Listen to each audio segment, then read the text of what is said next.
I see a Budweiser. Go ahead and hold it up. Yes. That was the biggest clue. Yes, right Doing there. it for Dale. Man, it's so many gimmicks, right?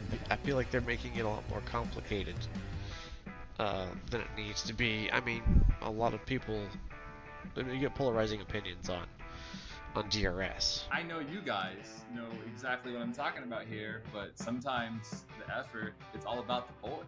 You know, like, hey, you know, life sucks sometimes, and you need the boys. iRacing kind of always has a tendency to kind of buff Yes. the new cars just a little bit. I'm not going to go on record saying it's because they want people to spend money on their platform and buy all the new content. Confirmed. But Yes. but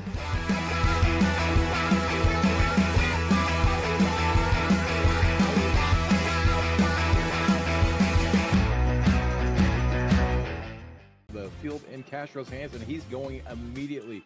Gets a good jump there over Green and is pulling away. He is gapping early, even moving over to try to break up any sort of slipstream or help that inside line, making sure Green has his hands full coming into T1. Be York's chance. Did Jason give Antonio just a little bit of a slow up? It doesn't look like it. Antonio down to the inside. Hopefully going to be able to make this move. Oh, that was close. Soto both coming very hot with a head of steam. Playva going up to try to move out of the way and give up the slipstream. Here comes Gilliland. Slow down. Gilliland coming in, going to try to challenge for this podium. They're going to go too wide. Oh, no! No! Gilliland and Playva come together. Gilliland's going to come back across the line in fourth place. Quite going to get there. There's a little bit of a lock up there from the Oh, my 46 goodness. car. He's gone deep. Whoa. I don't know how everybody was able to get through that. That could have been absolute tears for that front. We are back again. It's been about an hour since you got to hear my beautiful voice, and you get to hear it again for another hour. We are here at Monza for the Ray Esports Weekend Warriors SRFs. This is going to be the last race of the day for slow motion broadcasting. We are at Monza. I am joined by my lovely, wonderful, most beautiful man I've ever met on the face of the planet, Randall McGrew. In the production trailer is going to be Zippy Salmon. He's letting me take over commentating duties from him today. So, Zippy, thank you for doing everything that you do in the production trailer. But Randall, we're here at Monza. It's been around since the end of World War I, and I think it is still one of the better tracks to race around. And it doesn't matter what car you're in. Today, they're in the SRFs. Absolutely. The Temple of Speed always delivers fun racing action to at least watch, maybe not always to participate in. But I expect a wild one here at the Cathedral of St. Forza. It's going to be amazing. Just watching the qualifying is what we're joining the action in right now. Watching the first 10 minutes of qualifying has been an absolute... I don't know how to explain it. They've been racing during qualifying, everybody trying to jockey for position and slipstream just in the qualifying, and the race is just going to be up and down the field. Is just going to be overtake after overtake. Yeah, it's going to be an amazing race, to say the least. Aleix Playva right now up in front by a long way, but I have a feeling those numbers are going to start tumbling down quite a bit. Aleix is not safe. Antonio Reese sitting there in second right now with Kane Halliburton, Pinero, and Batley. Kenneth Batley sitting there in fifth place right now. First for the S2, a new driver, I believe. Haven't seen him around before, so it's going to be cool to see Mr. Batley here in the S2. Maybe be able to give Joshua Wilkie a bit of a run for his money. Jason Green is probably not going to be happy with where he's sitting right now, and he's not going to be happy with where he's sitting on track by himself. But we can go ahead and hang out with Jason Green on this flying lap after we get through the championship standings. I'll go through top 5. Pinero, Green, Westwood, and Favini in the S1. Taking that, Pinero is absolutely pulling away with that. In S2, we've got, I believe, Mr. Wilkie up there in first with Paul Jackson, Paolo Breme, Andrew Love, and Philip Berry. Now, Wilkie does not have as much of a lead here, excuse me, as he does in the Formula Ford, so Wilkie is still not clear. Now, for the Masters division, I believe we're going to see a name that is very, very used to being up there. Tom Gradwell up there in first place. Brad Cathcart, Adam Bradshaw, Kurt Nunez, Jim Brewster sitting back there in P5. And I want to say hi to Tam and Michelle in the chat. But my goodness, I'm coughing like crazy. Let's get back to the racing. Onboard lap, Randall, it's on to you. And we're coming down the massively long front straightaway here at Monza. You're going to see all sorts of slipstreaming as they jockey for position 2 and 3 wide. The ideal racing line all the way over to the left, maybe even further to the left than where Jason is. You're going to see him blend over that way, open up the entry here to the turn 1 chicane. You want to clip that inside curb, take a healthy dose of it, and then stay off of that sausage in turn 2, run all the way out on to the exit curbing, and keep the car pasted to the right-hand side of the track as you enter what's classically known as Curva Grande. Now they call it Curva Biasano. We're going to keep calling it Curva Grande because that's a better name after all. Just keep it pinned over to the right and hug that white line to open up the entry to the second chicane. You're going to get on the binders nice and late. You're going to take a lot of curb on both of these apexes to try to straight line that as much as possible. Then keep the car to the left as you approach the first of the Lesmos. You're going to get a nice mid-apex here, right about where that barrier ends. Right about where that barrier ends to get a good runoff, and then you want a nice late apex here. You're going to take a bit of that curb. The track tightens up on the exit of Lesmo 2, but you need to get that late apex and a good run off that corner because you have a long full throttle section here down towards the Ascari chicane. It goes downhill, then back uphill. You got to pick your braking marks. And if you've seen the F1 racer this season, they've reconfigured the chicane to take away a lot of the character. The character's still present here in iRacing, so you can stay off of those sausages, but run as much of that curb as you can up to those sausages to try to straighten out that entire section of the track, and then on down the straightaway towards Curva Parabolica, which is going to be your last opportunity to get an overtake done. Right now, he's moving to the left-hand side of the track to open up the entry, but in the race, you want to have the inside line here. This is your best place to defend. Is if you're on the inside there, you typically win the drag race to the start-finish line as long as you're not too bound up. You're going to see him not let the car eat so much all the way out to the exit, cutting it in to shorten that distance to the start-finish line to finish a flying lap, and that's one fast lap around Monza.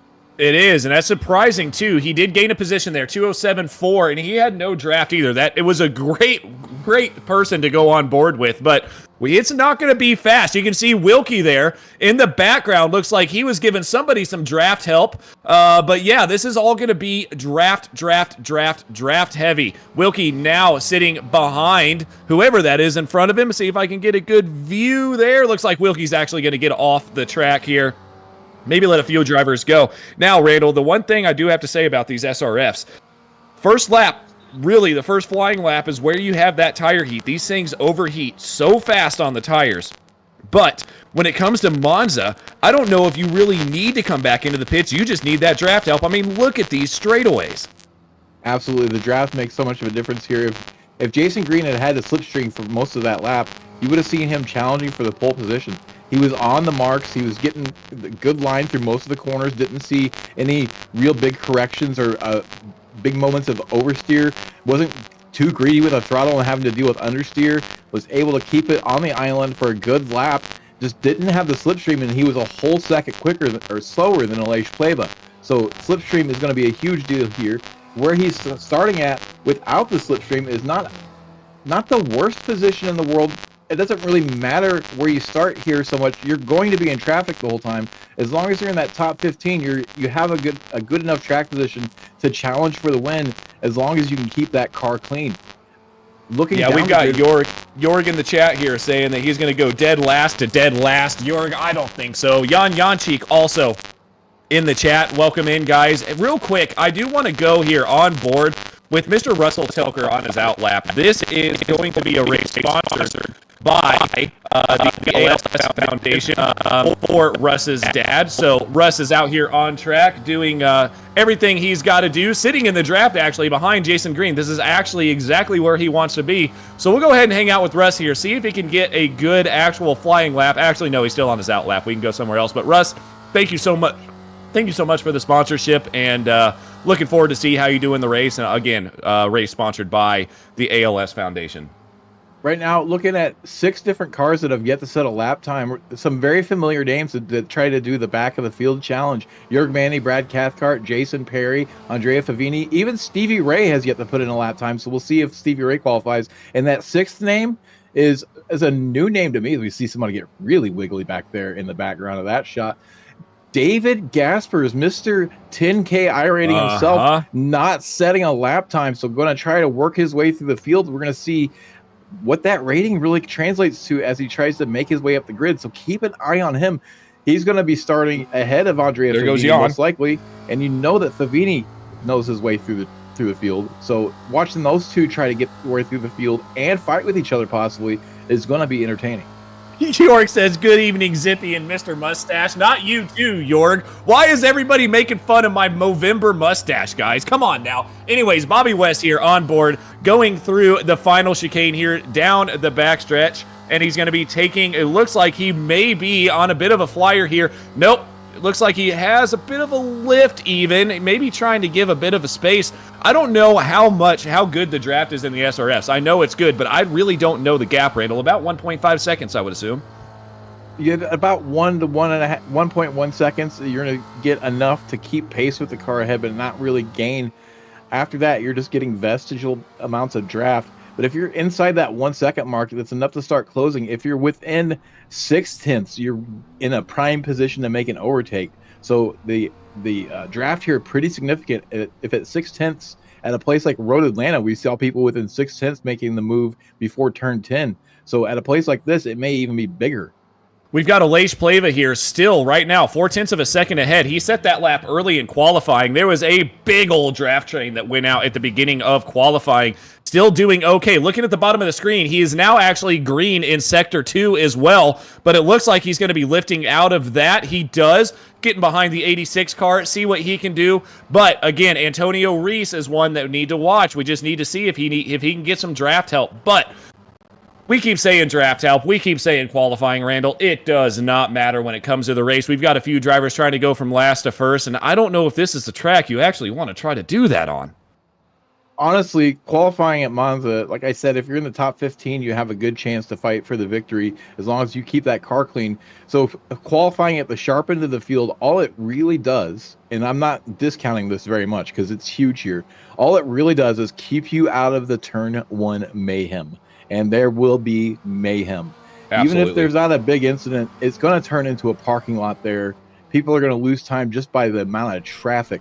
So getting away from that mayhem by being in front of it is a huge advantage. But ultimately, that slipstream is going to bring everybody back together. I would be really shocked to see if we have a breakaway of less than 5 cars at the front.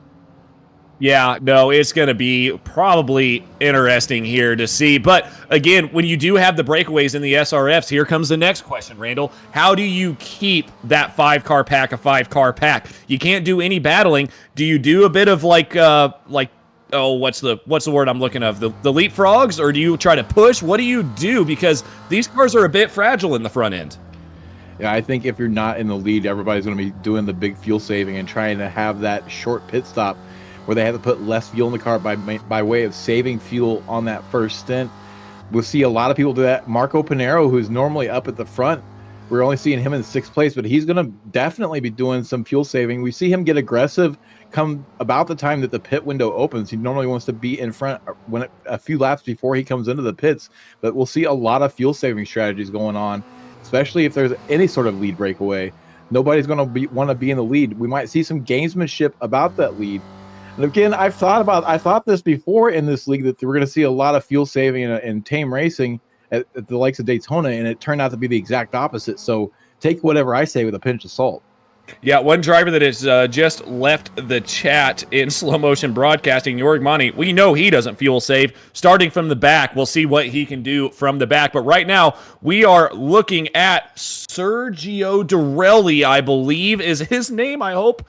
Yeah, it is. And he's got 2 green sectors there, Sector 2 and Sector 4, now coming through the final corner. See what he can do to improve his lap time, maybe get up into the top 10. But again, like you said, Randall, this is that hornet's nest you do not want to be in right here. Absolutely. It looks like he's going to abandon him. So he did not get across the line before the checkered flag come out. So he's not going to be able to set that time.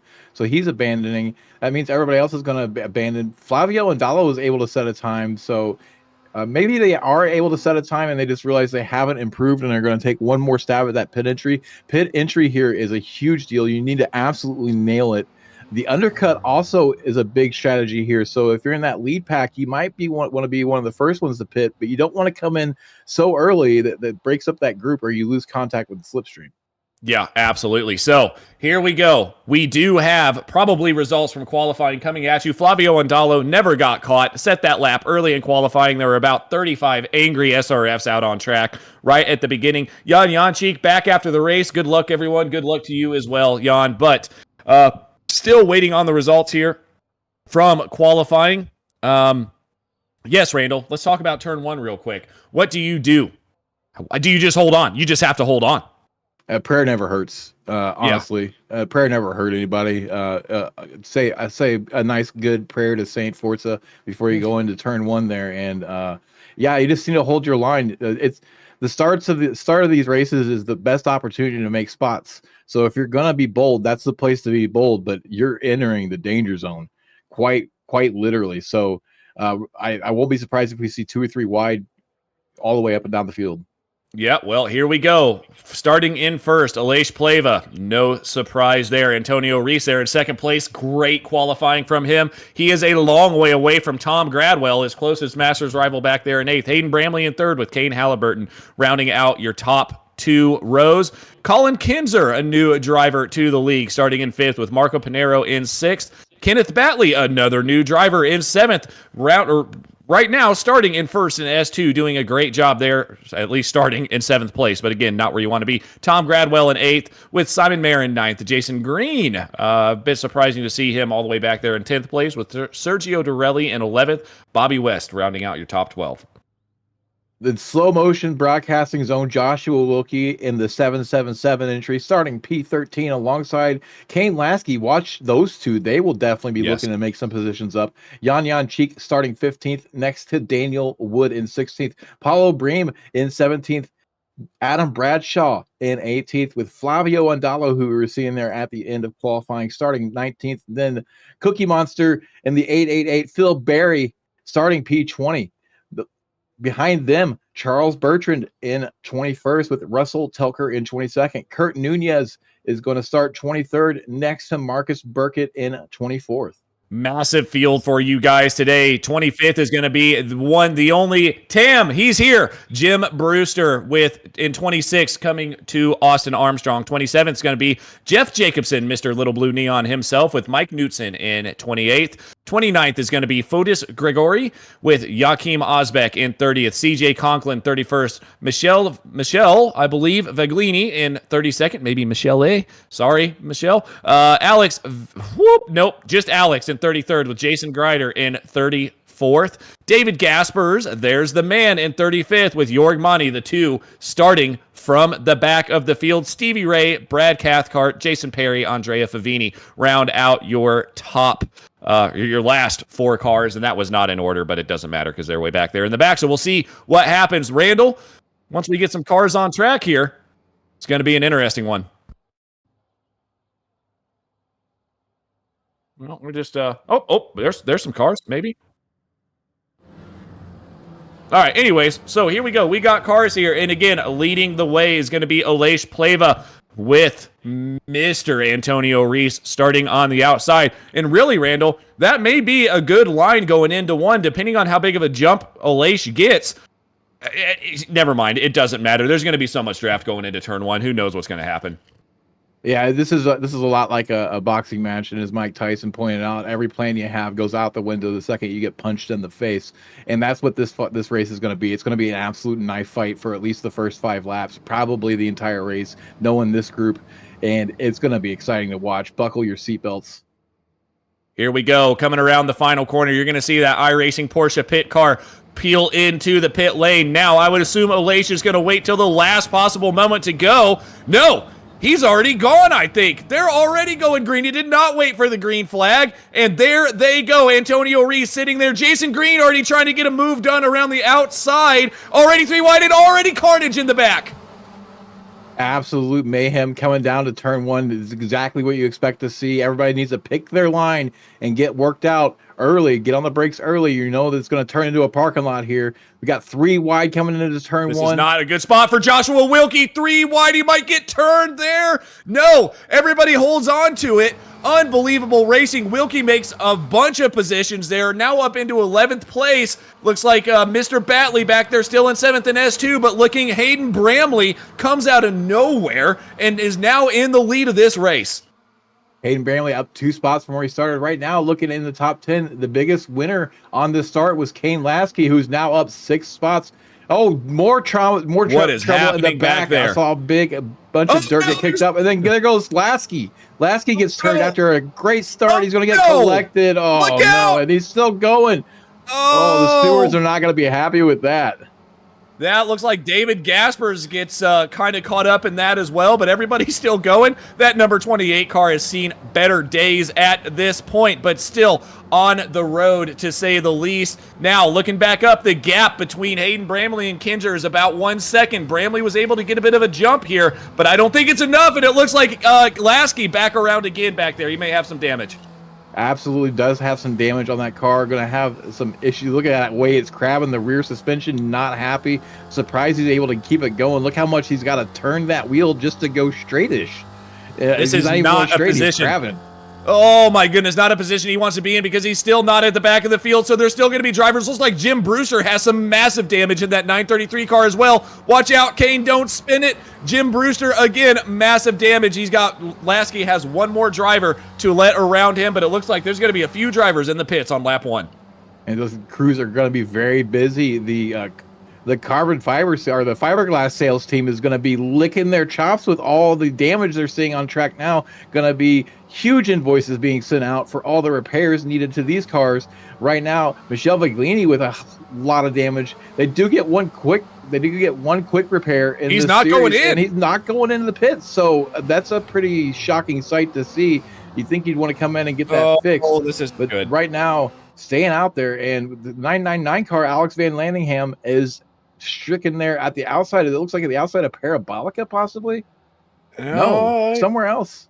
Unless he's going the wrong way. Turn around, Alex. Turn around. Going the wrong way. There he goes, back on the correct side of the racetrack. But yes, that was Parabolica. Confused me. I thought we were watching the track in reverse. Back up at the front, though. Look at this battle. I mean, this is going to be something we're going to be watching the whole time. Antonio Reese there on the inside of the chicane, and it looks like he's going to be able to hold that position from Hayden Bramley. Now you've got Bramley, Kinzer, Plava. They're all to play here going through the first of the Lesbos.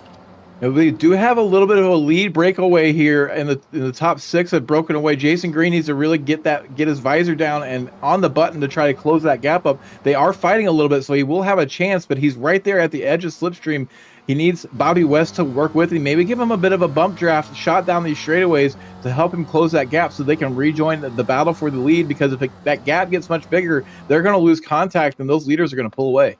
Tam asking, who is Kinzer? That's a great question. I don't know either. He's new to the league, Tam, but he is a very clearly a quick driver. Maybe not quick, just lucky at this point, but it looks like Jason Green is just right there inside slipstream range. If we could get an interval up instead of the gap so we can see exactly how far back Jason Green is from this lead pack, but Green needs to be there. 1.7. No, he is outside of it. 1.8. Looks like they're going to do a bit of an over-under here. Wilkie now behind Green. Now that is a good move. We'll see what Bobby West can do. Bobby West was pretty quick in practice and in qualifying. He's not afraid to get his elbows out to get moves done either. He feels like he's quicker than Jason Green, and he might be. So we'll see if Green gives him a little bump on the rear to push him down the straightaway further, or if they go to fighting. No, he's going to move to the outside. That's going to be Wilkie. Oh, no. To the inside. These guys, they're going to lose contact with the leaders, but they don't care. They're going for it right now. Wilkie up the inside, 3 wide. Jason Green's still going to be on the outside as they're 2 wide. Wilkie's going to move over to cover it off. And they're going to come 2 by 2. And they're closing the gap. There was a big fight ahead, so they're closing the gap really quickly.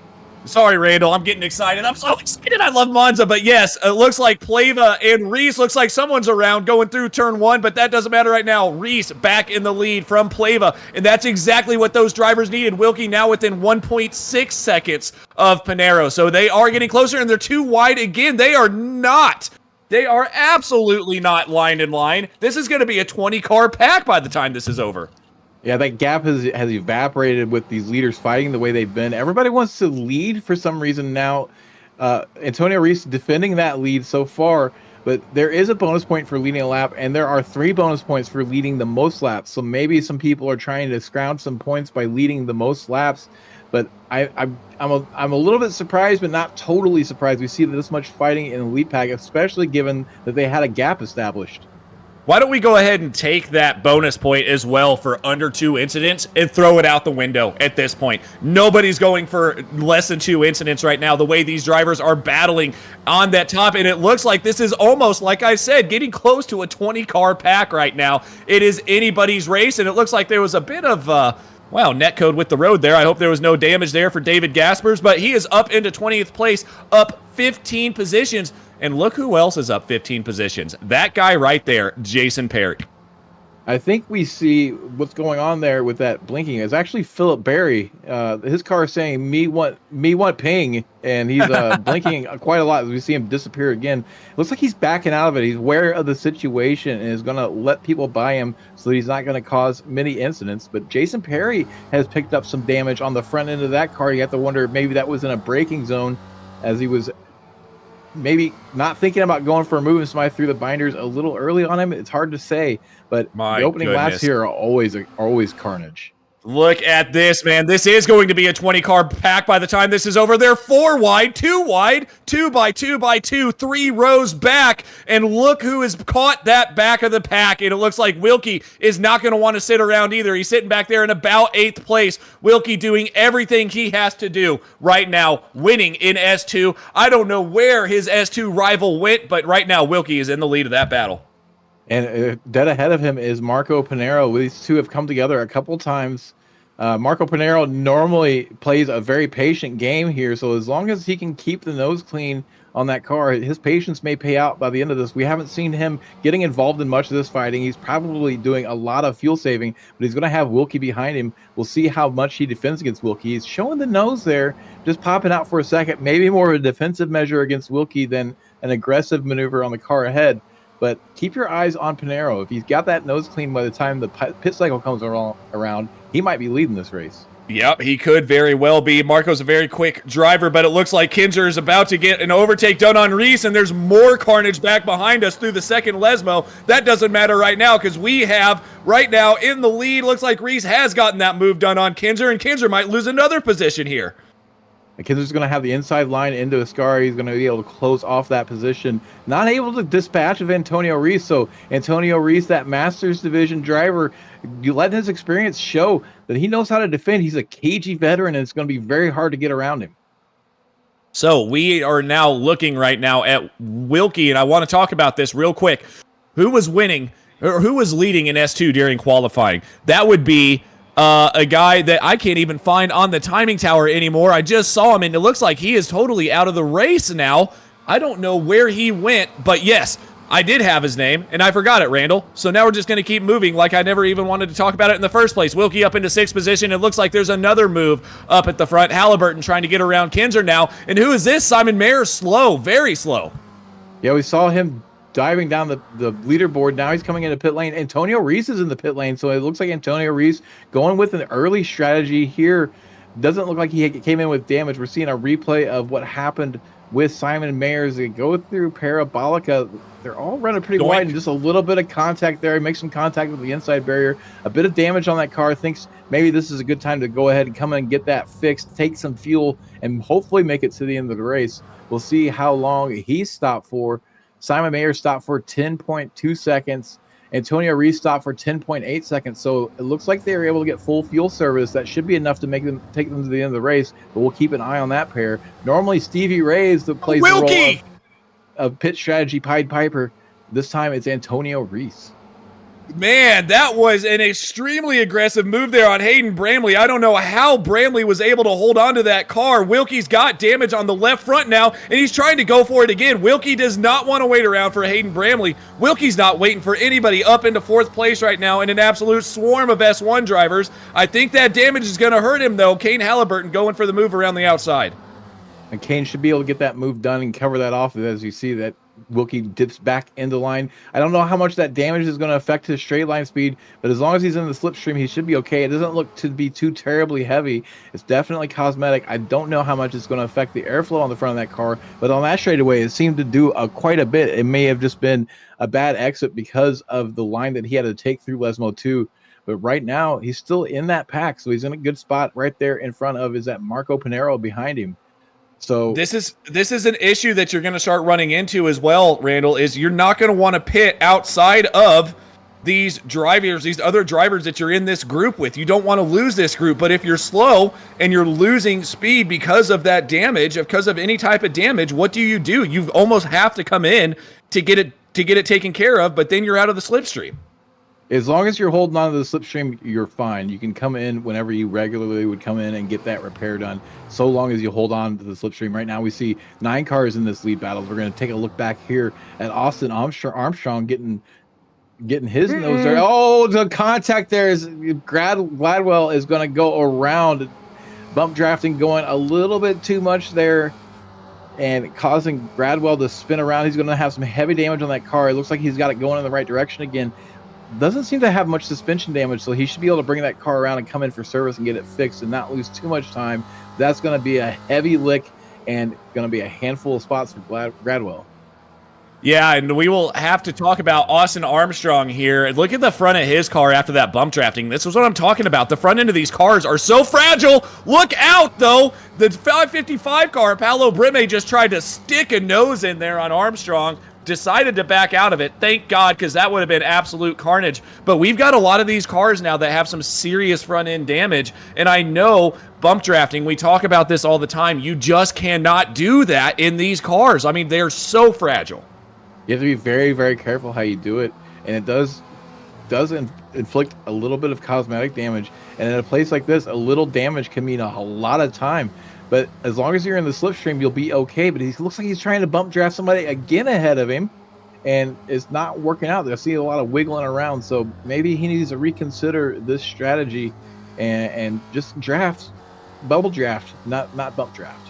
Yeah, Austin Armstrong, obviously new to this league. I'm pretty sure he's going to start getting yelled at by drivers if he tries to do that. That was very close, going for an overtake there, almost right-reared Mr. Bradshaw there. But yeah, it was very, very close. Gets through there, doing okay right now. Looking back up here at the front, they are still battling. First, second, third, fourth, fifth. I mean, this is a huge group of cars. Look at this, 4 wide, probably gonna be cars in the middle, cars on the outside, and Jason Green just sitting back there hanging out. But we've got a driver swerving back and forth trying to figure out what exactly is going on here. Right now, Halliburton looks like he's gonna have the lead going into one. Wilkie around the outside. But here comes Kinzer up the inside, so Kinzer going to take the lead here. Wilkie going to fall back to second with Pleva right behind him. Halliburton going to dip back to fourth, then Hayden Bramley in fifth, and Marco Pinero in sixth as they work themselves out. So we see this lead group is getting a little bit bigger, again, thanks to all this fighting going on up front. Kinzer's going to lead the way for the first time, I believe. So we'll see if he's able to keep it all the way to the line in order to get that bonus point. But flexing some muscles here, I think this is his first race with the league. It's at least the first one that I've covered. So making his mark here early doors, up 4 spots from where he started, now leading the race. We need to talk about this real quick as well. Tam pointed it out in chat. Let's go back to 10th place real quick, Zippy. Who's that?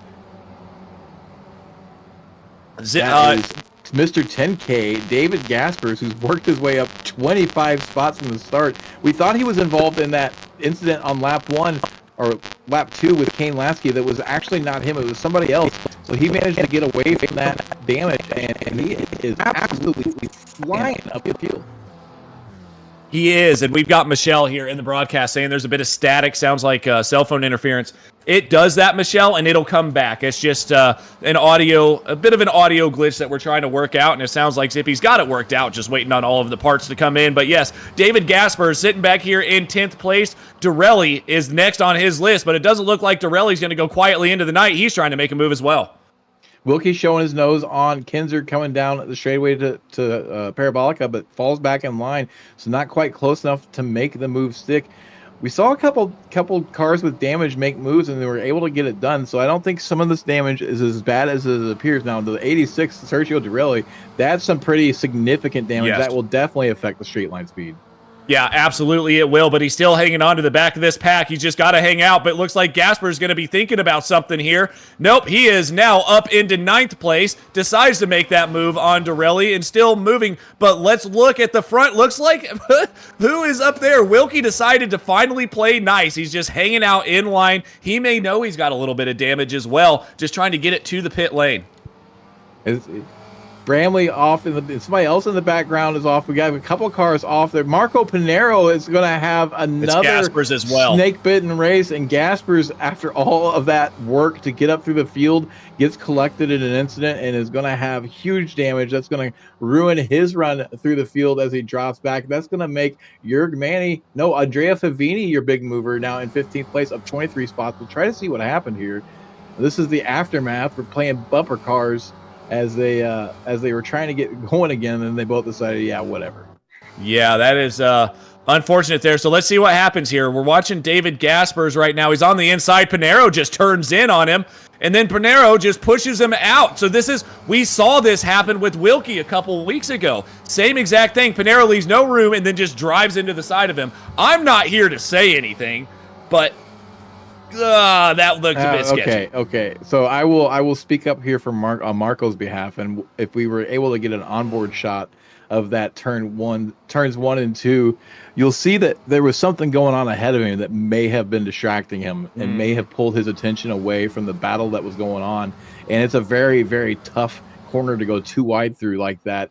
If you're distracted by an incident ahead, it's easy to lose track of where you are or where other cars are. I mean, why don't we think about Lewis Hamilton and Max Verstappen a few years ago? The same exact thing happened almost. So it's just one of those things that you'll have around turn one. Turn one around here, definitely. I think it's Primo Variante or something like that. I don't know. I don't know how to speak French or Italian. Prima. That one. Yeah, it's close enough. But anyway, so here we go. Back here, Pinero now on board. So Gaspers decides to send it up the inside there, and then he just washes out, and that's the end of that.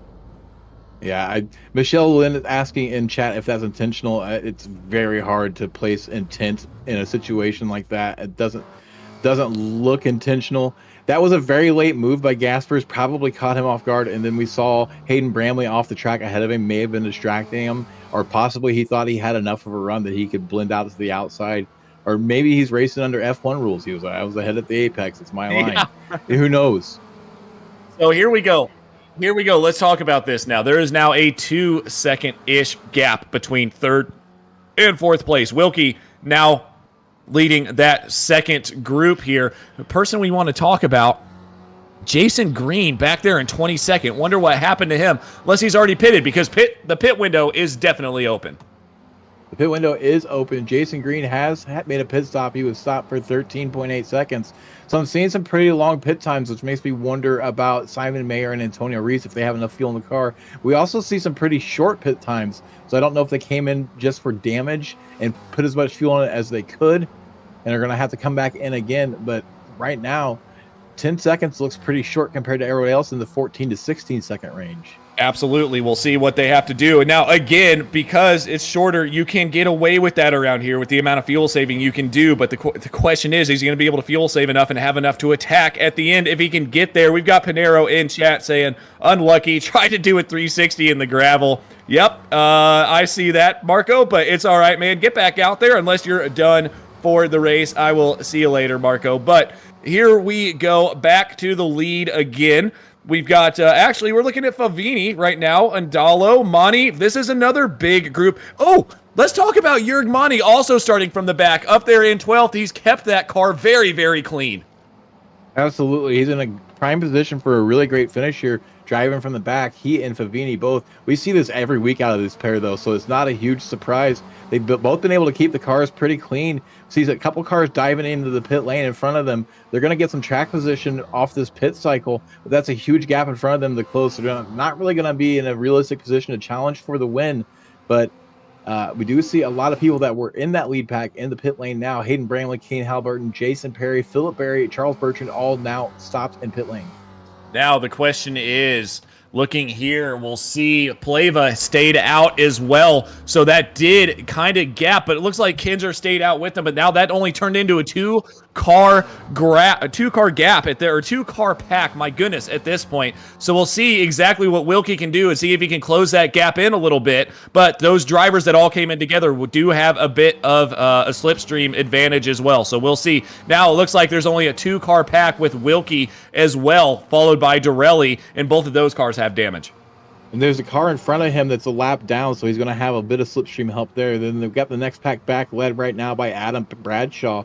So we see a big group of cars here. Adam Bradshaw has a little bit of breathing room here, but that gap is going to evaporate once Pilot Bream gets a nice straight line and gets that slipstream. It should pull right up to the bumper of Bradshaw. We see he's already starting to close that gap now. This straightaway should bring them a lot closer together. So Bradshaw going to be feeling the pressure going into Parabolica. May want to defend. If he plans to pit this lap, he needs to defend in Parabolica to make sure he retains the inside line. Yeah, we need to talk about this. Zippy just brought it up. That 929 car in the lead of this pack is right now leading the Masters, but the problem is that 925 car, who came from the back of the field, is also in the Masters. There is one car in between Jorgmani, well, two cars technically, in between Jorgmani and that Masters win. So he's going to try to dispatch here Paulo Brime. I figured he would. Now, does Paulo give him the room? The question is, does Paulo try to go to the inside here? This is a dangerous move. 3 wide into Parabolica. This will not work out. They need to get it at least 2 wide, and that's what's going to happen. Adam Bradshaw is going to tuck in the line, go all the way down to the inside. Speaking of this Masters race, keep your eye on Antonio Reese. Now in 13th, he's already come in for pits, or coming for fuel, so he's going to be good. Jörg Manny coming into pit lane. He had to lock him up there. Is Flavio Andalo, but yes, he had to lock him up. So hopefully he got the car slowed down enough so it doesn't pick up a penalty. Jörg has been a little bit snake bit when it comes to pit lane speeding penalties, so maybe that's going to bite him again this race. We'll have to keep an eye on his pit stop time. Colin Kinzer pits out of that lead pair, so now Aleix Pleva on an island out front. No. Yeah, this is get a bit spicy all of a sudden here, Randall. Kinzer leaves Pleva out to dry. Watch this gap now between Pleva and Wilkie to see how much time Pleva's going to lose by himself out there. So Pleva doesn't have the benefit of slipstream, and it's also giving Kinzer the undercut. So Kinzer will have all that momentum whenever Pleva's coming out of pit lane. Pleva needs to pit immediately in reaction.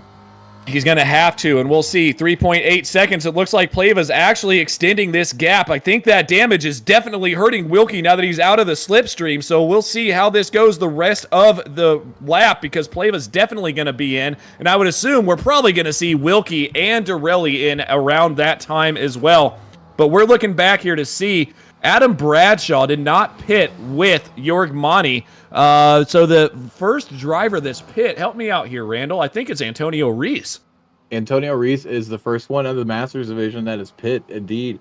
And right now he's first place of everybody that's pit, and he's ahead of a couple drivers that haven't pit yet. So he could be inheriting this race lead. He qualified very, very well. He's been very fast. So he's going to be possibly in a position, got out of that trouble by pitting early, lost a bunch of slipstream. We'll see where it all shakes out, but he could be sitting in the catbird seat here after everybody comes into the pits. The problem is sitting in the catbird seat when you're only stopped for 10.77 seconds compared to everyone else that was stopped for around 14. He's gonna need some help. I don't think he can get to the end on the fuel he's got. Do you know how many times we've talked about this with Antonio Reese and saying there's no way that he has enough fuel, and then he does it all the time. So don't count him out yet, but you're right. He's going to have to be saving some fuel in order to make the end here. Yep, but here we go. We got a bunch of movers here on pit lane. Pleva stays out again, but Wilkie, Brime, Janchik, Jacobson all into the pits. Wilkie pits by himself. See if he can get a bit of slipstream help on the way out. We'll see how long these pit times are. Wilkie still sitting now out. Looks like his pit time was around 13 seconds as well. So, again, everybody else is having around 13-second pit times, or pit box times, while Antonio Reese down there in the 10-second mark. And I'm watching the gaps on timing. Actually, Aleix Pleva staying out might not be the worst idea. I don't know if he has somebody in his ear telling him gaps behind him, but Kinzer is kind of in a bubble himself. The gap that I last saw was about 1.8 seconds, so he's not getting much slipstream help. So Pleva being out there on less fuel might actually be running faster as long as Kinzer doesn't have a slipstream. But he's really racing, I think, against Antonio Reese. Yeah, absolutely. We're looking at Kane Halliburton right now, sitting in 7th, been pretty quiet. He was definitely a bit more argy-bargy there at the beginning, but now he's just kind of hanging out right behind Mr. Knutson. Antonio Reese there in 5th place, and again, that gap looks like they're actually closing that down to Reese, turned it into a 3-car battle, but this is spread out a lot more than I thought it was going to be. Right when I say he was hanging out behind him, Halliburton going for the move.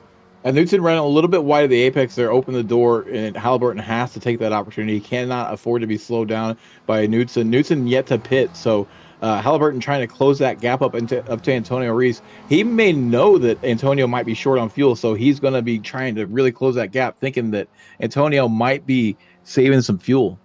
Yep, we've got Favina here, Bradshaw. And Dorelli. Nope, that is not Dorelli. Who is this? That is Dorelli. Dorelli got his car fixed as well, but he is now he's back in the pits again. No, this is his first time. I am so messed up right now. Favini is going to inherit the lead. Favini going to inherit the lead very briefly, but he's going to put him up 37 spots. He needs to come in for pit service. So it's just Favini and Knutson that have not yet come into pits. We see a little bit of a close traffic behind him. Of course, Bailey and Conklin behind are on a different lap than Favini. So not only has Favini passed them once, he's passed them twice. Like you said, for now, they will get at least one of those laps back. But this is the guy I was trying to talk about at the beginning. It was Kenneth Batley, who was in the win or in the lead for S2 coming off the grid. Something is absolutely terrible has happened to him, probably in the lap 1 mayhem, which gave Joshua Wilkie inherited the now S2 lead. Wilkie still sitting there in 9th place, but looking here at Kane Halliburton, we got to talk about him as well. Zippy keeps wanting me to talk about Kane Halliburton. Halliburton is part of the Motor Racing Academy. He is a driver coach there as well. So that's enough about Halliburton. Now we're talking about Aleix Pleva. So Halliburton has been able to save some fuel because he really jumped Pleva by quite a bit. We see Jörg Manny with some trouble there coming in. That looks like turn 2. We're going to get a quick replay. We see him there with Kane Lasky, Jason Perry, and a couple other cars as he's on the second on the inside line there. We'll see what happens here. Maybe gets turned down on at the first apex. No, makes it through the first apex. And who was that got a little bit loose and tagged him? Jörg Manny. It could have been Jan Cheek. Possibly Jörg Manny, an innocent bystander here, just trying to get some moves done. Gets tapped, and it was indeed Jan Sheik. And we got one more. It looks like, is this Kinzer and Wilkie? No, Wilkie quite a bit back, coming into the second chicane. Wilkie going to clobber the curb there, and just too much of that sausage curb. It is a fine line that you got to run there. He spins on his own, gets it pointed back in relatively the right direction, and waiting for a gap to rejoin. It doesn't take anybody else with him, so no harm, no foul there, but it's going to cause him a handful of positions. We need to talk about this S2 now all of a sudden. Looks like Paolo Brime has now inherited S2, so this battle is heating up. Adam Bradshaw in the middle of this, Jan Cheek, Jacobson, and then Wilkie. So this S2 battle is still all to play for. Wilkie about 1.6 seconds off of Jacobson. Now Jacobson is sitting there in the slipstream as well, but these drivers are going side by side again, so that's going to help Wilkie. Again, I need to stop talking about Wilkie, but he just seems to find himself in battles all the time. Let's talk about Antonio Reese, though. Up there in the lead, 2.5 seconds ahead of Kane Halliburton. Yeah, Favini finally comes in the pits. He's got a 2.5 second lead over Halliburton, but we're not sure how secure that is because he's probably saving some fuel, and he doesn't have any slipstream help to get that done. So that means lifting and coasting, and if Halliburton put enough fuel in that car, he won't have to be doing the same, which means we'll see that gap disappear. It's already come down a tenth just through the first chicane, so possibly a bit of lift and coast going on into turn 1 there out of Antonio Reese. The gap's staying pretty static right now. We'll see if it gets any smaller through the second chicane. It didn't look like any lifting and coasting going on there. So Antonio may have already resigned himself to the fact that he's going to have to come in for a splash and go at the end of this race. So keep your eye on that lead. Antonio Reese may not be there for very long. Yeah, again, Antonio Reese with the 10.8 second stop and Kane Halliburton with a 14-second stop. So that goes to tell you, I mean, 3 seconds worth of fuel, that's a lot of fuel that he did not get into that SRF. But we're looking back here, and it is an absolute hornet's nest. Paolo Breme and Jeff Jacobson and Adam Bradshaw. Jason Greider back there just a little ways as well. We got some lap traffic mixed in there, too, in the form of Jason Greider. So Jason just trying to hold on in that group, not cause anybody any issues, and do some recovery, maybe save some fuel in the process. He's going to be involved in a battle of his own somewhere in the field. So we're trying to get back with live action here. We see Kinzer leading over, and who is that? Oh, in front of Bobby West as they came through Ascari. And a nice train of cars here, but not a really tightly packed group. So the pit strategy really opened up this field as Kinzer dips in behind Bobby West. And at this angle, it looked much closer than it probably was in the car. But he's right there on the rear bumper of Bobby West. Going to try to get a good run out of Parabolica in that number 69 car. Nice. I think, no, that is not an off track. Sorry, I just have someone talking in my ear. As long as all 4 tires, oh my goodness, and he is pushing. As long as all 4 tires don't go over that white line there, that won't be an off track, and you can get a great run there on that painted surface. Man, he is pushing the absolute shit out of Bobby West going into turn 1. We got a good look there at the push rod suspension on the front of these SRFs from that bump draft cam. So now Kinzer going to follow Bobby West through turns 1 and 2, and not sure how patient he's going to be here.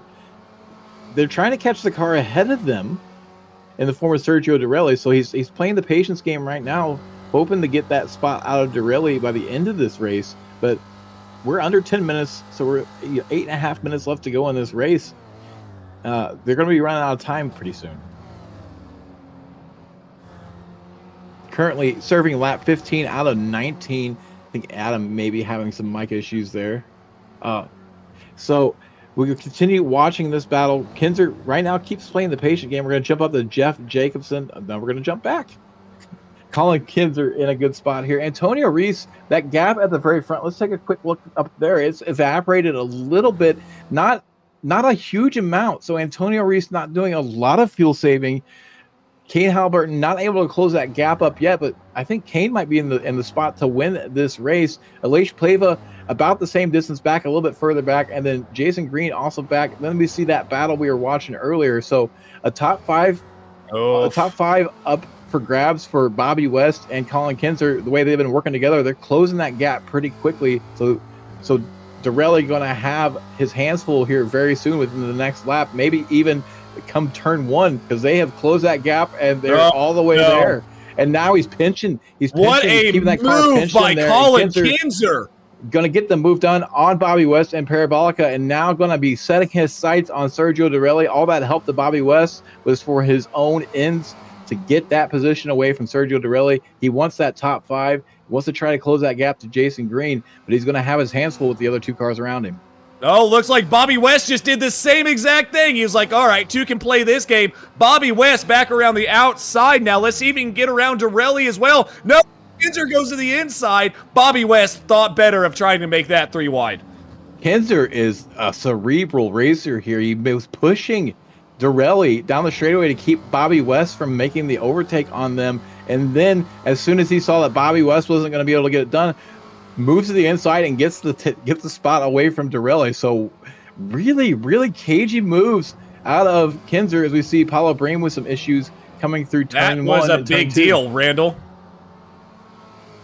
That just gave the win. Oh, is this why there were some issues? Looks like we've got... Oh, my goodness. Yep, that just gave Wilkie back the S2 lead. So Wilkie back in the S2 lead. Right now in S1, Shane Halliburton's winning it. Antonio Reese with the overall lead of the race and winning in the Masters as well. And like you said, Randall, he's not doing much lifting and coasting. No, he's not doing much fuel saving, so he's almost certainly knows that he's not going to be able to make it to the end of the race. So Kane Halliburton just needs to keep it clean. Kinzer leading this trio now, and we're starting to see some bubbing back. Now we're going to see some moves coming from Dorelli this time. No, it looks like he's going to be pretty patient now. He's going to have Bobby West breathing down his neck. They're trying to close that gap up to Jason Green. Kinser's got a lot of pace, so they might be able to get this done if they can continue to work together. But Bobby West at the back of that might be seen red a little bit. So we'll see if he's able to play tame here or if he's going to be letting his emotions show. This is not something that Jason Green wants to see right now because Jason Green is slowly closing that gap down on Aleix Pleva as well. So this is not something that Green is super duper keen on seeing 3 more SRFs coming into this fight because Green right now is doing everything he's got to do to get to the back of Pleva. Halliburton has now passed Reese because Reese is in the pit lane. Now, this is a big deal, Randall. Let's see where he comes out in relation to Adam Bradshaw. Yeah, he might not be able to keep this over Adam Bradshaw. He's going to lose a lot of time coming down the pit lane. Bradshaw coming out of parabolic, and that will easily take this lead away from Antonio Reese. So Bradshaw going to inherit the lead from Antonio in the Masters division. We see Antonio is rolling again, but Bradshaw should be able to close that gap up just based on momentum because there comes Antonio out, and he's already given the spot up to Bradshaw. So that is disaster for Antonio Reese from the lead. Now going to be look down out, though. 12th place. Whoa, Wilkie almost gets spun there by Jeff Jacobson, but holds on to it. Jacobson was all up in the back there of Joshua Wilkie. Now he is sitting right behind Adam Bradshaw. Now we'll see where Jurg Monty is, looking like he's back there in 13th place. Jurg Monty now all of a sudden has a chance to try to get up and get past Adam Bradshaw after that unfortunate spin there in the chicane a few minutes ago. But right now we're looking at Kane Halliburton now, the guy that Zippy just keeps wanting me to talk about, sitting there in first place with Pleva in second and Green now in third. And that gap is pretty spread out, but look out, Mr. Jason Green, because you have 3 very angry Spec 1 drivers coming up on your tail in a hurry. Colin Kinser went from battling for 5th, now battling for a podium. So Kinser trying to close that gap down. They're going to be coming to 2 to go this time by. So they have closed that gap enough that this is actually going to be a fight. They're not going to be able to catch the cars ahead. So this will be a full-on fight for 2 laps for that 3rd position. Right now, they need to be playing some 4D chess, getting the car positioned for the last lap. You want to be up there and ready to strike, but you don't want to be helping out your competitors too much. We see Bobby West going to the inside. Dorelli lifting and coasting. Dorelli, big lift. Yeah, he's going to be in fuel trouble. So Dorelli, another one of those cars. No, he's not, but he was only stopped for 13.6 seconds. So I'm not sure if he's doing fuel saving or if he's just doing some gamesmanship to try to be at the back of this group as they come next time around for the white flag. So there goes Dorelli. He's trying to make one move. He might be trying to make another one here on Bobby West, but Bobby West sucking up to the back of Jason Green. What's going to happen here? Is West going to go to the inside? He is going into turn 1, 2x2, final lap. It looks like Wilkie's going to get that done, and Kinser also getting aggressive there. Going to have the inside through the turn 1, outside through turn 2, gets it done, pinches Green pretty hard through turn 2 there, and cuts his momentum. That's going to shuffle Green all the way back to the back of that foursome. And look at this gaggle. This is not something that you want to see with 2 laps ago. Wilkie playing it very, very smooth here, trying to get to Brime. Brime's off the track. That might be a slowdown for Paolo Brime. That's twice now we've seen Brime get the braking zone wrong there in turn 1 and run that exact line. So he's either overtaxed those tires or he's just pushing a little bit too hard in the closing stages of the race. Look out, Mr. Bradshaw, because here comes Wilkie around the outside of Bradshaw. This is a battle for the Spec 2 win, and if he's a little bit not careful, there's going to be a Masters win up for grabs here too, because Antonio Reese is back by Jurg Monty. Jeff Jacobson is in between these two. Adam Bradshaw wants to keep cars between he and Antonio Reese because Antonio's got the pace. But they're coming to the white flag this time, so Antonio really needs to get the let out and get some of these cars out of his way to challenge for this Masters win. So we have 2 divisional wins going on, or 2 divisional win battles going on here in the closing stages of this race, and this is the most exciting thing we got going on. Kinser has made his way up to 4th, but Bobby West there in 3rd. Not really much going on right now with those. So we're keeping an eye on this battle, and this is going to be really spicy. Yep, here we go. Looks like Antonio Reese finally, it looks like he has dispatched of that lap car, but that has actually hurt him because now he's not in that slipstream. He's got to stay right on the tail of Jeff Jacobson here. He's got to get going. 1 lap to go when they cross the line. Looking back up to the leaders, though, looks like Kinzer is now sitting in 3rd place, but that is not done yet. Between Jason Green, look at this. They are starting to spread it out. White flag in the air. They're coming 3 wide down the front straightaway. Kinzer going to make a move to the inside, get a dose of slipstream, and now going to be taking the outside line, going to try to run the outside around turn 1 on Bobby West and then have the inside for turn 2, but it looks like Bobby's going to cover that off. So right now, Kinzer's going to have to get that move done into Ascari or before Ascari if he's going to have any hope to get Dorelli. But of course, Bobby West's going to be looking to get the move done on Dorelli coming into Parabolica. So who knows exactly how this is going to shake out. Yeah, this is going to get pretty spicy here. How much are they going to want to push? He's going to force it 3 wide down the middle. Oh my goodness, look at Kinzer go. I said he needed to get Bobby West done before Ascari. I didn't think he was also going to get Sergio Dorelli. I suspect that Dorelli is lifting out there and letting these drivers have the position for now so that he has the slipstream. But giving up 2 spots was not in that playbook, I guarantee you. Well, I don't think anybody thought that Kinzer was going to force it 3 wide. That was the only play in Kinzer's playbook right there. But now he's got to hold on to it. Going through Lesmo number 2. Now going into the final chicane. This is going to get real interesting after this final chicane. Yeah, he must defend Ascari here, and he needs to come out of the Ascari with the lead, and then he needs to defend the white line all the way over to the right. He's not going to have the lead of that group coming out of Ascari. He's going to be 3rd in line, so that's going to put Bobby West up there with his foot on the bottom step of the podium. That puts Sergio Dorelli in a good position. Bobby West needs to defend that white line. He needs to be all the way over and not give a sniff of the inside, and that's not what he's doing. Here comes Dorelli. He's going to move, and he's going to have the inside line. He's going to easily get this done. Look out, though, because Kinzer's not done yet. Kinzer's absolutely not done yet. We're going to see how they get through Parabolica. The leader now coming through Parabolica. Oh, Kinzer and Bobby West getting a little bit. Here comes a little bit of Green. Contact there. Jason Green going to come out the inside, not going to have enough momentum there. Kinzer going to cover him off, and it looks like Dorelli's going to come home 3rd. We got a drag race for 4th, 3 wide, and it looks like Bobby West. Right now, Wilkie and Brime in a battle for the Spec 2 win, going into the final corner. Wilkie, oh no, Wilkie gets it wrong in Parabolica. Shuffles Paulo Brime back. Adam Bradshaw is going to get that spot. Antonio Reese is there, but he's not going to have enough time to challenge Bradshaw. So Bradshaw going to come out with the Masters win. Paulo Brame going to come out with the Spec 2 win. And we'll hopefully get a replay to see exactly what happened there with Wilkie. But what a fight here at the end of the race. We're going to see they're 3 wide. Wilkie's going to jut ahead here, and he's going to get onto the binders. And just comes in a little too hot. Has to correct for some oversteer. Overcorrects, and it's out into the tire barrier. So no foul play there. Just absolutely bad luck for Joshua Wilkie in this race. Unbelievable. Now looks like we're going to have to sit here. We'll talk about the results here in 1 second, but we're going to have to go to Jason Green because I have a feeling there's going to be some shenanigans happening real quick after everybody crosses the line. And we normally see a bit of a demolition derby after the end of these races. Not many people joining in it right now. We got a couple cars going onto the... they're going for the oval.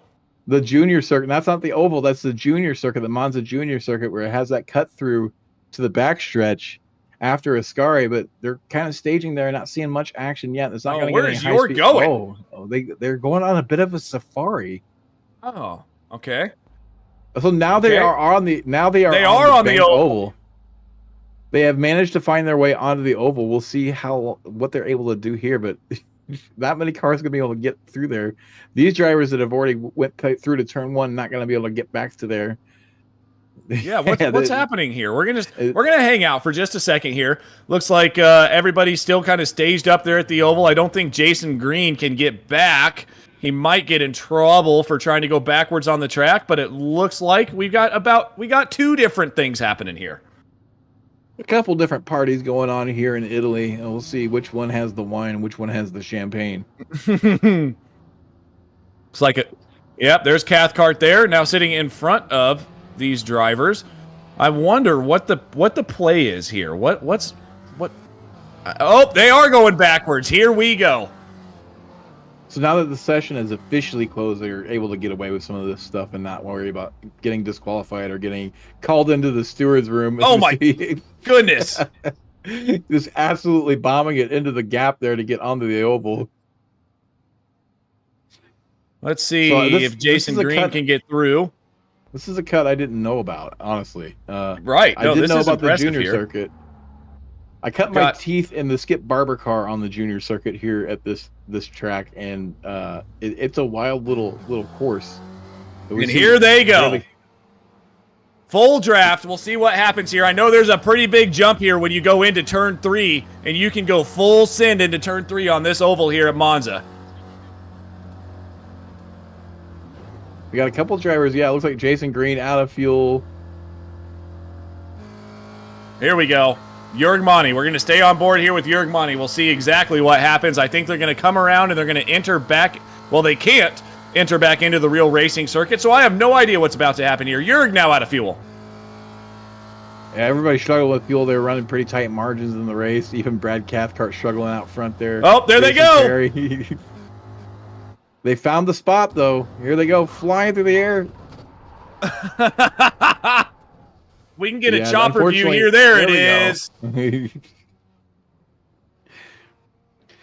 If there's a jump on a track, you know these drivers are going to find it after the race, and that's what we're seeing here. Some lawn darts from the Spec Racer Fords.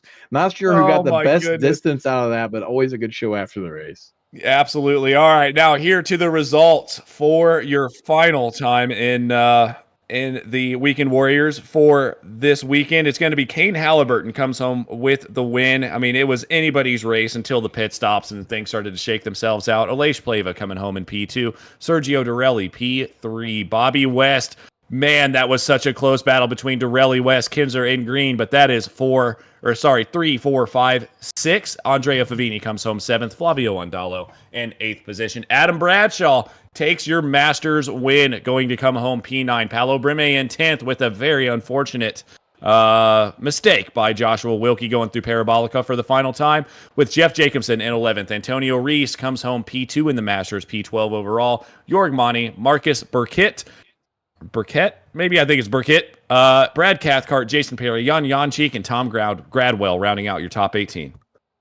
19th is Russell Telker, followed by Simon Mayer, who we saw with an incident early in the race, down 11 spots from where he started. Daniel Wood coming home 21st. Mike Knudsen going to finish 22nd. 23rd, Jim Brewster up a couple spots at the end of the race. Joshua Wilkie, who we saw with that unfortunate incident at the very end of the race, comes home 24th. Kane Lasky, who we saw involved in an incident, comes home 25th. Kurt Nunez, 26th. Kenneth Bailey in 27th. CJ Conklin in 28th. Alex Van Lanningham in 29th. Jason Grader in 30th. Joachim Osbeck in 31st. We didn't really see anything out of him in the broadcast. I'm not exactly sure what happened with his race. Hayden Bramley, who we saw up at the front, got involved in a turn 1 incident. Gonna come home in 32nd. Fortis Grigori finishes 33rd.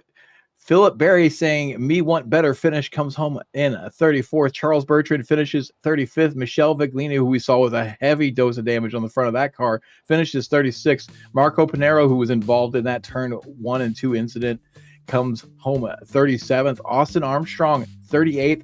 39th, David Gaspers, who was up a huge amount of spots and looking to challenge for the win, gets involved with Marco Pinero in that incident, finishes 39th, and then last on the field, league administrator Stevie Ray. Yeah, absolutely. I don't know if Stevie took to the grid, and if he did, he didn't last very long, but it looks like we may have a few drivers here in the interview waiting room. Randall, who do you want? I'll take Jurg. All right. Jurg, Manny, we saw a lot of traffic that you had to deal with in the race and got tagged in an unfortunate incident in turn 1. Tell us what it was like out there for you today. Wild. Just wild. And yeah, only one guy was missing, Mr. Moustache. Hey, watch it, Jurg. So all in all, though, a pretty good run for you, up 23 spots. We saw you do the back to front challenge with a few other drivers. What was lap 1 like? What was turn 1 like, having all those cars ahead of you? I was just lifting the throttle actually, and then just pray, just to survive, and that was it. But it was actually quite good. But after that, I'm trying to make passes as much as I could. Well, even though you had that incident, you still came in 3rd in the Masters division, so a pretty good race, especially given where you started. Is there anybody you'd like to thank or shout out before we let you go? Yeah. Who won, by the way, the Masters? I completely forgot to look.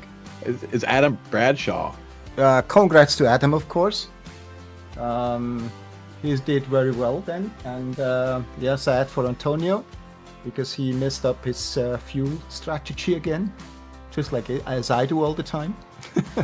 And of course you guys, and I'm already looking forward to watch the videos afterwards. Oh, yeah. While you're here, we're gonna go ahead and award the Adam Thompson Trophy for fuel strategy to Antonio Reese, who still had a chance to win that Masters Division race despite getting fuel calculations way wrong. But great race out of you, Jörg, and always exciting to watch you. And hopefully we get to talk to you again soon. Yeah, thanks a lot, guys, and good evening. Thank you, Jörg. That was your 3rd place finisher in the Masters division, 13th overall, Jörg Manny, who drove through a lot of traffic to have a good finish. And Adam, I think you found our race winner. I did. Zippy, do you have your mic on? I do now. All right, we're gonna let Zippy get his mic on here because Zippy has had an absolute I can't say the words I want to say for Mr. Kane Halliburton here, but Zippy, you can take Mr. Kane Halliburton, our race winner. Well, what can I say, Kane? It's great to see you here joining the Weekend Warriors, and I'm shamelessly plugging because obviously you are a coach at the Motor Racing Academy. So tell us a little bit about that, about how it gave you such success here at Monza. Yeah, the Motor Racing Academy is a platform Twilio Almeida set up to help people learn and improve in sim racing. He's got a few courses. He's got some very high quality coaches. So if anyone wants some of this pace that I've got. Shameless plug there, Kane. Yeah, very, very shameless. But yeah. I was watching you guys earlier on. There was yourself and Hayden there together in the standings, and I was wondering, are we going to see some team tactics, or was it more sort of the gloves are off and I'm going to show you that I'm the better coach? Tell us a little bit about that. I did message him if he wants to work together, but he chose not to, and it worked out for me, so I'm not complaining. Well, it's fair to say that you managed to beat your rival there. Hayden Bramley certainly crashed out, not having the result he was looking for, back in 33rd place. Nobody tells Swelio, ladies and gentlemen. Apparently, I'm quiet. Really? I'm quiet? Okay. How's that there, Jan? Is that much better? Yon Cheek, there we go. But Kane, congratulations. Are we going to be seeing you on a more regular basis next season?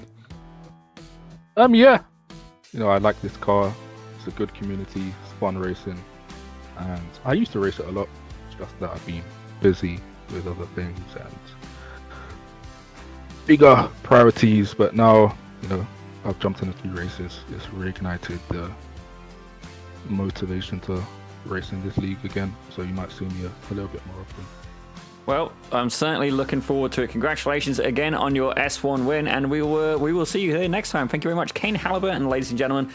8,662 I rating. It's fair to say he's just a little bit more talented than me. Well, if one of you gentlemen Zippy, I gotta say that's setting the bar pretty low and saying that they're more talented than you. But yeah, just a little bit. you do race on a team with Adam Thompson, so we know you're Whoa. not going for the. Why is it every time I'm in here, it's always the roast Adam Thompson show? Like, who cares about the racing? We got Jörg in here, we got Michelle, Tim, everybody, Randall, Zippy. Y'all are just roasting me, man. This is ridiculous. I quit, Zippy. I'm done. Well, on the flip side, Adam, you're the only person who has a trophy named after them. That's true. Thank you to Stevie Ray. Oh yeah, there's Stevie Ray too. Anyways, back to what we were talking about before we get out of here. Randall, It was a draft track, man. We knew it was going to be a draft track. Turn one was very, very precarious. We saw a few drivers. We had a few drivers try to go through the in and out drive-through, I believe is what Zippy said, going through turn one. But yes, Paolo Brime finally got that win after taking a few excursions through turn one. Joshua Wilkie got it wrong. It was a great, great race. Absolutely, definitely what you expect to see every time any car comes to Monza. It's going to be, for lack of a better word, a circus. You're not going to see patient driving out of many drivers.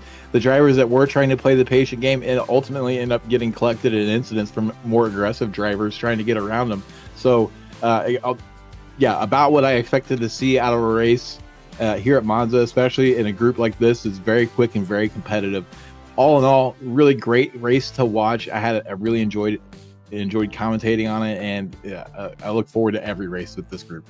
Absolutely. It is a great, great series. And before we get to the upcoming streams, I do want to say, Randall, it's been a blast finally commentating with you again. And I missed my old friend, but hopefully we get to see each other next week. But moving on here to the upcoming broadcast, we've got the Ray Esports Club Racing League. There is a break, apparently. So we've got nothing coming up here on November 27th. But coming up, we've got the Formula Vs on Saturday, November 30th, also from the Weekend Warriors at Laguna Seca. Tune in for that one, guys, if you can. And before I say anything else, happy holidays, happy Thanksgiving to everyone. Coming up here next week, I will not be there for the Formula Vs, unfortunately, or for December 1st when we've got Formula Fords at Zandvoort and the Spec Racer Fords at Suzuka, but please tune in for those. And then coming up in a couple weeks' time, we've got the GT4s at Coda. Hopefully I'm back for that one, but it should be a good time. Now, on our sister channel, it's not the best channel. I think this one's the best channel, but on the sister channel, we've got Pit Road Productions here. On Wednesday, November 27th, the SR10s at Donington, and then on December 4th, these are all BIS, by the way, the Formula Fords at Detroit. Then we go back on December 11th to the SR10s at Spa, followed by the Formula Fords on January 8th at Canadian Tire Motorsports Park, and followed by, on January 15th, the SR10s at VIR. Guys, it has been a blast. Thank you so much for helping me, or letting me come up here and work off my overindulgence from last night and hang out with all the boys. My name has been Adam Thompson, and joined in the commentary booth by the most beautiful man on the planet, Randall McGrew. Also on production, the second most beautiful man on the planet, no, third behind me, Daniel Zippy Salmon. My name has been Adam Thompson. Thank you guys so much for watching Slow Motion Broadcasting. Have a great rest of your Sunday.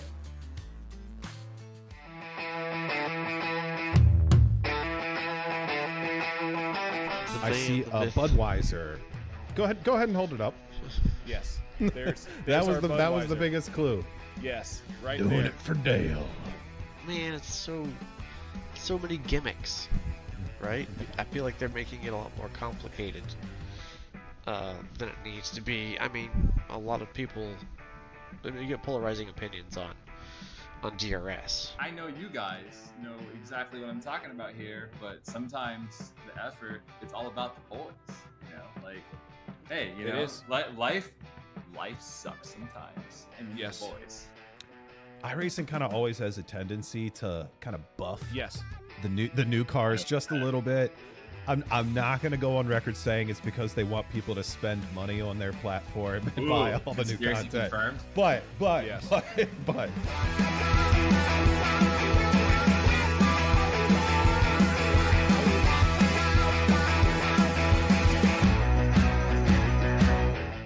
The field in Castro's hands, and he's going immediately.